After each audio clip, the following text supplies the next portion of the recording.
எங்கள் பகவான் திருமுகம் காண அங்கு கற்பக பெருமான் தொப்புள் குழியில் எங்கள் பகவான் திருமுகம் காண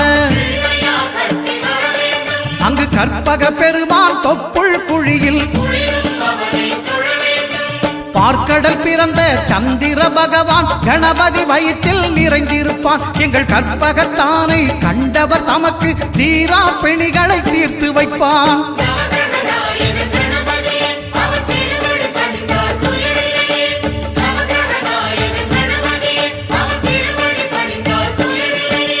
ஒன்பது கோளும் ஒன்றாய் காண அங்கு கற்பகம் என்னும் கடவுளின் மெய்யில்